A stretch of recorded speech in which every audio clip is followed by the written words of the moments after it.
Pope Francis announces some changes to next year's Synod on Synodality. In an announcement yesterday, the Holy Father said the gathering of bishops now will take part over 2 sessions. The additional meeting takes place in October 2024 in Rome.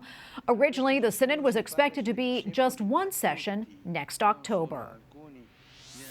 Joining us now from Rome is Andreas Thonhauser, EWTN Vatican Bureau Chief. Andreas, great to see you again. So what more can you tell us about this announcement? Yeah, thank you, Tracy. Yesterday, during the traditional Angelus prayer in St. Peter's Square, Pope Francis announced that the global synodal process will be extended for another year. While it was expected so far to have the final meeting and also the decisions of the Synod of Synodality in October of next year, now the bishops will meet twice to discern the findings of the global feedback of the faithful. The Holy Father said the Synod needs to have sufficient time, so conversations and decisions are not being rushed.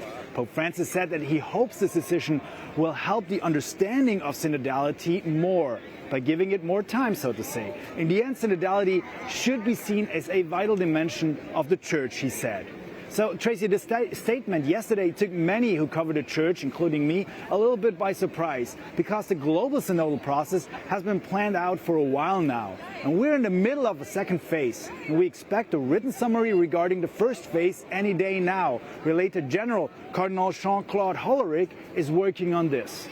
So, Andreas, did the Vatican give a reason for extending the Synod? Well, it could be in part by the amount of criticism that has been voiced in many parts of the Church. So EWTN News has reported on several countries, for example, where faithful complained that the national summaries do not represent them at all. Pope Francis said during the opening of the Synod that the Church must be a listening Church. So giving more time to listen and to discern will help the community of the faithful to get more used to the concept of synodality. But Tracy, not everybody sees that as something very positive. Some in the Vatican have already voiced their concern that this could be a first step of a never-ending synodal process. And by the way, the German Bishops' Conference, who started their own synodal process some few years back, has just introduced a continuing steering committee for the synodal path. And this means the synodal process was institutionalized for years to come and should help undermine and bring change to the Church's teachings on hot-button issues such as women's ordination to the priesthood, sexuality, and marriage. The big push on these issues brings a lot of division in Germany. Many are concerned that the Synod will become an instrument for that push, especially if it continues as long as necessary to achieve a preset goal. But Tracy, we should not forget that Cardinal Mario Grech, who is also responsible for the Global Synod, did assure us that there is no preset objective or intended outcome. And Andreas, before I let you go, I understand there is a new book by Pope Francis? Yeah, that's absolutely right, Tracy. The Italian newspaper La Stampa released an excerpt of "I Ask You in the Name of God, 10 Prayers for a Future of Hope."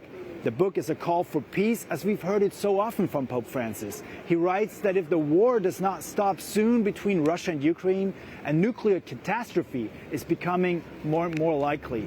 He also sees the risks of a third world war emerging from this conflict. He condemned war and violence as always as being a defeat of humanity and society. Well, Andreas, thank you so much for that report. We appreciate it. Andreas Thonhauser, EWTN Vatican Bureau Chief. Thank you again. Thank you, Tracy.